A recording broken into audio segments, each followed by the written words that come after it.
সঙ্গে সঙ্গে পান্ডারা বলছে মারোকে, আমাদের জগন্নাথ মন্দিরে প্রবেশ করার দুঃসাহস দেখিয়েছে।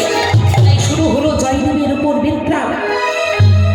এত বেত্রাঘাত করেছে, আজ জয়দেব সহ্য করতে না পেরে অচৈতন্য হয়ে মাটিতে পড়ে গেছে। ডাকছে প্রভুকে, প্রভু! অচৈতন্য হয়ে মাটিতে পড়ে গেছে। পান্ডারা ভাবলো তবে মনে হয় মারা গেছে, তাই মারা গেছে ভেবে আর ওই জয়দেবের দেহটাকে নিয়ে এলো কোথায়? পুরীর সমুদ্রের একটি দ্বার আছে, একটি ঘাট আছে, যে ঘাটের নাম হচ্ছে স্বর্গদ্বারের ঘাট। সেই স্বর্গদ্বার ঘাটের জলের একটি বৈশিষ্ট্য, সেই স্বর্গদ্বার ঘাটের জল কখনো কোনো জিনিস গ্রহণ করে না, তীরের দিকে ঠেলে দেয়। তাই সেই ঘাটে জয়দেবের দেহটাকে ভাসিয়ে দিয়ে যেই না পান্ডাগণ জগন্নাথের মন্দিরে ফিরে এসেছে, এসে দেখছে আর জগন্নাথ দেবের অঙ্গ থেকে রুধির ধারা বইছে, রক্তের ধারা বইছে। জগন্নাথ দেবের সামনে ধন্না পড়লো পান্ডাগণ। জগন্নাথ দেব স্বপ্নাদেশ করলো, শোনো, তোমরা পাপ করোনি, তোমরা মহাপাপ করেছো।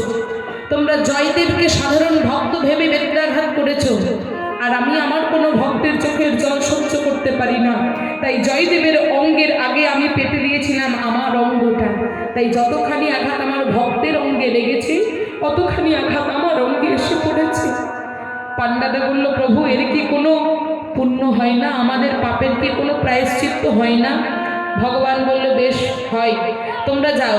যে জয়দেবকে নদীর জলে সমুদ্রের জলে ভাসিয়ে দিয়ে এসেছো, সেই জয়দেবকে তোমরা যদি আমার মন্দিরের পুরোহিত রূপে নিয়োগ করতে পারো, তবেই তোমাদের পাপ প্রায়শ্চিত্ত হবে। পান্ডাগণ বলল, বেশ, কিন্তু সে তো মারা গেছে। ভগবান বলছে,